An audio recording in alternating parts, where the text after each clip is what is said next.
Salut à tous, j'espère que vous êtes en pleine forme. Je suis heureuse de découvrir en même temps que vous ce que les cartes vous prédisent. J'ai pris aujourd'hui l'oracle d'Amaham de Stéphanie Gras. Avant de commencer, je voudrais juste vous conseiller de considérer désormais les gens que vous croisez, que vous côtoyez comme des âmes à part entière. La personnalité que vous connaissez face à vous ou que vous pensez connaître n'est en réalité que la partie émergée de l'iceberg. Nous avons tous vécu de multiples incarnations qui, toutes ensemble, une fois réunies, constituent notre âme. Et ce qu'il convient de comprendre pour résoudre certaines situations de vie, certains liens, c'est que parfois, souvent ou presque toujours, suivant votre vécu, ce qui se joue dans votre vie actuelle n'est en réalité que la réminiscence de nœuds karmiques anciens non résolus. Donc concrètement, lorsqu'une relation importante, vous déstabilise, et se présente à vous, essayez de ressentir en premier lieu ce qu'elle provoque en vous. Bien souvent, vous n'avez, dans votre conscience, qu'une petite partie de ce qui cherche à se manifester entre, vos 2 âmes. C'est ce qui se joue est bien plus conséquent que ce que vous pensez. C'est là où l'exploration des annales akashiques est un précieux outil de compréhension.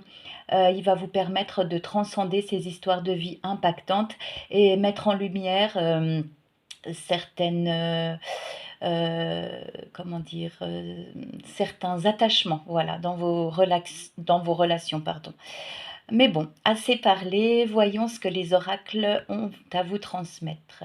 La première carte vous représente, la deuxième symbolise la première personne qui vous vient à l'esprit, qui que ce soit. Ça peut être un membre de votre famille, un collègue, la personne de votre cœur, un ennemi, peu importe. La troisième carte révélera le lien qui vous unit et la quatrième carte qui s'est incrustée dans le jeu a son importance. On verra quelle précision elle apporte.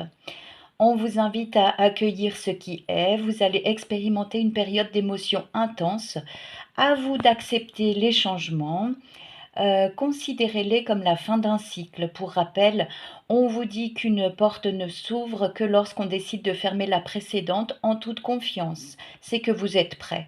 Il s'agit d'une véritable métamorphose pour vous. Vous reprenez votre destin en main.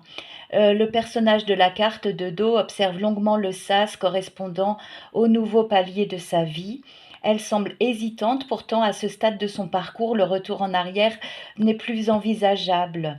Vient ensuite la carte de l'été qui représente la personne à laquelle vous pensez. Cette carte de l'été est annonciatrice d'une période faste, de générosité, de partage et également de belle vitalité.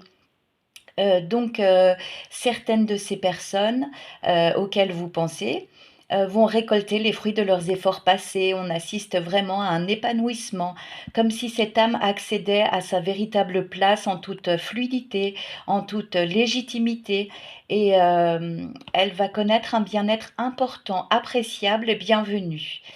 L'élément feu surgit ensuite entre vous, entre vos 2 âmes. Il est question de force intérieure, de part et d'autre et d'action. Interviennent ici les notions de confiance en soi, d'affirmation, mais aussi de créativité, d'ouverture d'esprit. Souvenez-vous que vos êtres chers, vos guides vous soutiennent et vous escortent dans l'invisible. Donc ayez le courage de rayonner qui vous êtes, ce qui vous anime, de façon à dévoiler votre authenticité, votre vérité à cette autre personne. Vous aurez tout à y gagner en étant sincère, pas besoin d'en faire des tonnes, vous êtes déjà aimable tel que vous êtes. Votre honnêteté agira comme un miroir face à cette âme qui reflètera ces mêmes qualités en s'inspirant de vous. Le mot enthousiasme aussi tourne en boucle, il est bien présent.